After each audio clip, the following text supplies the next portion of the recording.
Mon père avait tendance à être un petit peu, comment je pourrais dire, pas activiste, mais il a toujours détesté la façon qu'on a traité les Autochtones au Québec. Tout le temps, sans être prêt, sans faire quoi que ce soit. Mais dans son discours, c'était épouvantable. Je crois qu'il avait eu connaissance de ce qui s'était passé dans les pensionnats aussi, là, mais bon, on n'a jamais vraiment parlé.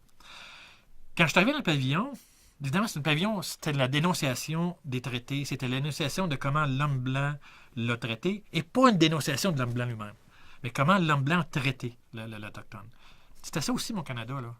Et comme j'étais beaucoup en réaction avec l'Église, parce que c'est associé évidemment aux missionnaires et tout le kit, ça m'a donné un goût amer de oui, c'est génial mon pays, c'est génial la Confédération, mais à quel prix?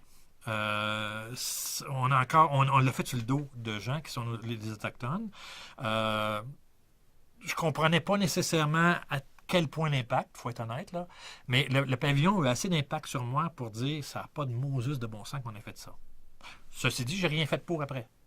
Je suis resté juste à un constat. Fait que ça a gâché le party un petit peu à ce niveau-là. Et je le suis content que ça ait fait comme ça aussi. C'était étonnant. Moi, il y a un après-midi, je me suis amusé juste à rester à l'extérieur, pas loin du pavillon, écouter le monde sortir. Parce que c'était tellement drôle là, d'en entendre les gens. La grande majorité ont été choqués. Donc, le pavillon avait marché. Il était en Moses de s'être mis ça dans le front. Et c'était drôle. Et les pires, c'était les religieux. Les religieux sortaient en dénonçant le pavillon fort et haut et on les entendait. Évidemment, on venait de mettre en place tout le jeu que dans la Confédération canadienne, les pères missionnaires avaient fait.